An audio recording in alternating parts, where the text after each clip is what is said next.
Ika-6 na kabanata. Hindi tinanggap si Jesus sa Nazaret. Umalis si Jesus sa lugar na iyon at umuwi sa sarili niyang bayan. Kasama niya ang kanyang mga tagasunod. Pagdating ng araw ng pamamahinga, pumunta siya sa sambahan ng mga Hudyo at nagturo roon. Nagtaka ang maraming taong nakikinig sa kanya. Sinabi nila, "Saan kaya niya nakuha ang karunungang iyan? At ano ang karunungang ito na ibinigay sa kanya? Paano siya nakagagawa ng mga himala? Hindi ba't siya ang karpinterong anak ni Maria at kapatid ni na Santiago, Jose, Judas at Simon? Hindi ba't ang mga kapatid niyang babae ay dito rin nakatira sa atin?" At hindi siya pinaniwalaan. Sinabi ni Jesus sa kanila, "Ang isang propeta ay ginagalang kahit saan, maliban sa kanyang sariling bayan at mga kamag-anak at mga kasambahay. Yan ang dahilan kung bakit hindi siya nakagawa ng mga himala roon, maliban sa ilang may sakit na pinatungan niya ng kamay at pinagaling." Nagtaka siya sa kawalan nila ng pananampalataya sa kanya. Sinugo ni Jesus ang 12 apostol. Nilibot ni Jesus ang mga kanayunan at nangaral sa mga tao. Tinawag niya ang 12 apostol at sinugo sila ng dala-dalawa. Binigyan niya sila ng kapangyarihang magpalayas ng masasamang espiritu. At ibinilin niya sa kanila, "Huwag kayong magdala ng anuman sa inyong paglalakbay kahit pagkain, pera o bag, maliban sa isang tungkod. Pwede kayong magsuot ng sandalyas, pero huwag kayong magdala ng bihisan. Kapag pinatuloy kayo sa isang bahay, doon na lang kayo manatili hanggang sa pag-alis ninyo sa lugar na iyon. Kung ayaw kayong tanggapin o pakinggan ng mga tao sa isang lugar, umalis kayo roon at ipagpag ninyo ang alikabok sa inyong mga paa bilang babala laban sa kanila." Kaya umalis ang 12 at nangaral sa mga tao na dapat nilang pagsisihan ang kanilang mga kasalanan. Pinalayas nila ang maraming masamang espiritu at maraming may sakit ang pinahiran nila ng langis at pinagaling. Ang pagkamatay ni Juan na tagapagbautismo. Nabalitaan ni Haring Herodes ang tungkol kay Jesus dahil kilalang-kilala na siya kahit saan. May mga nagsasabi, siya ay si Juan na tagapagbautismo na muling nabuhay, kaya nakagagawa siya ng mga himala.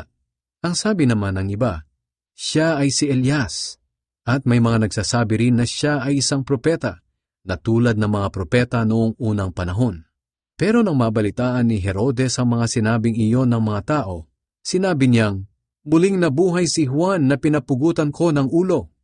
Ipinahuli noon ni Herodes si Juan at ipinabilanggo, dahil tinutuligsa ni Juan ang relasyon niya kay Herodias. Si Herodias ay asawa ng kapatid ni Herodes na si Felipe, pero kinuha siya ni Herodes bilang asawa. Laging sinasabihan ni Juan si Herodes na hindi tama na kunin niya ang asawa ng kanyang kapatid. Kaya nagkimkim ng galit si Herodias kay Juan at gusto niya itong ipapatay. Pero hindi niya magawa dahil ayaw pumayag ni Herodes.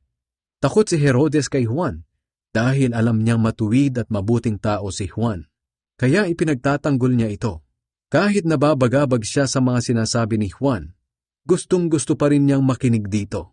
Pero sa wakas ay dumating din ang pagkakataong hinihintay ni Herodias. Kaarawan noon ni Herodes at nagdaos siya ng malaking handaan. Inimbitan niya ang mga opisyal ng Galilea, mga komander ng mga sundalong Romano, at iba pang mga kilalang tao roon.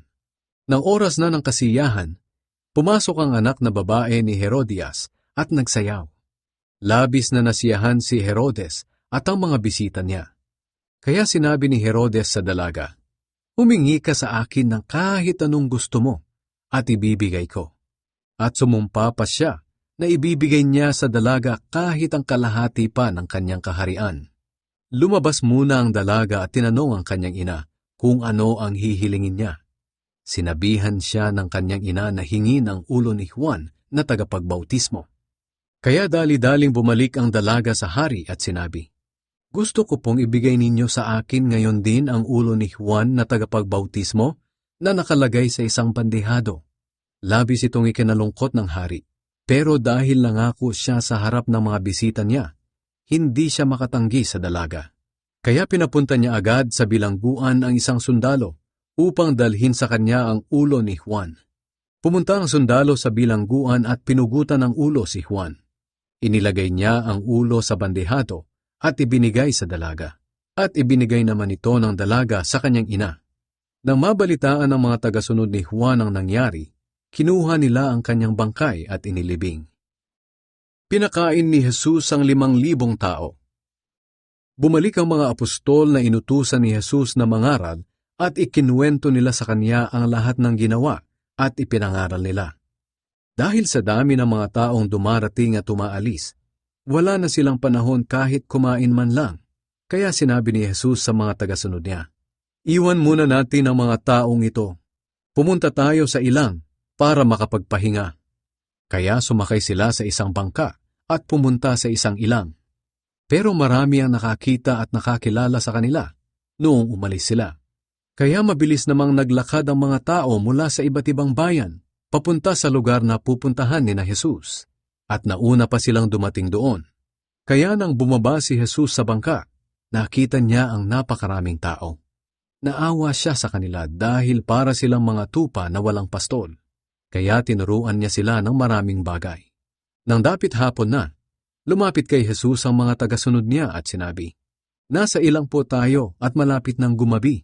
Paalisin niyo na po ang mga tao nang makapunta sila sa mga karatig nayon at bukid para makabili ng pagkain." Pero sinabi ni Jesus sa kanila, "Kayo ang magpakain sa kanila."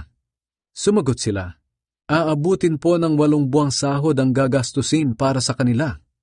Bibili po ba kami ng ganoong halaga ng tinapay para ipakain sa kanila?"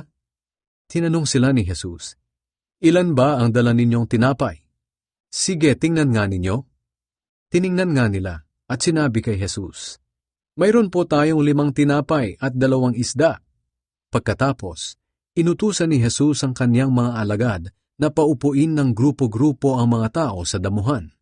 Kaya umupo nga sila ng grupo-grupo, tig-100 at tig-50 bawat grupo. Kinuha ni Jesus ang 5 tinapay at 2 isda. Tumingala siya sa langit at nagpasalamat sa Diyos. Pagkatapos, hinati-hati niya ang tinapay at ibinigay sa mga tagasunod niya para ipamigay sa mga tao. Ganoon din ang ginawa niya sa isda. Kumain silang lahat at nabusog. Pagkatapos, tinipon nila ang natirang tinapay at isda at nakapuno sila ng 12 basket. Ang bilang ng mga lalaking kumain ay 5,000. Lumakad si Jesus sa ibabaw ng tubig. Pagkatapos, pinasakay agad ni Jesus sa bangka ang mga tagasunod niya at pinauna sa bayan ng Betsaida sa kabila ng lawa, habang pinapauwi niya ang mga tao. Nang makaalis na ang mga tao, umakyat siya sa isang bundok upang manalangin. Nang gumabi na, nasa laot na ang bangka at siya na lang ang naiwan. Nakita niyang hirap sa pagsagwa ng mga tagasunod niya dahil salungat sila sa hangin. Nang madaling araw na, sumunod sa kanila si Jesus na naglalakad sa ibabaw ng tubig. Lalampasan na lang sana niya sila, pero nakita siya ng mga tagasunod niya na lumalakad sa ibabaw ng tubig. Natakot sila at nagsigawan dahil akala nila ay multo siya. Pero nagsalita agad si Jesus, "Ako ito, huwag kayong matakot. Lakasan ninyo ang inyong loob." Sumakay siya sa bangka at biglang tumigil ang malakas na hangin. Namangha sila ng husto dahil hindi pa rin sila nakakaunawa kahit nakita na nila ang himalang ginawa ni Jesus sa tinapay. Ayaw nilang maniwala dahil matigas ang puso nila. Pinagaling ni Jesus ang mga may sakit sa Genesaret. Nang makatawid na sila sa lawa, dumating sila sa Genesaret at doon nila idinaong ang bangka. Pagbaba nila, nakilala agad si Jesus ng mga tao roon, kaya nagmamadaling pumunta ang mga tao sa mga karatig lugar.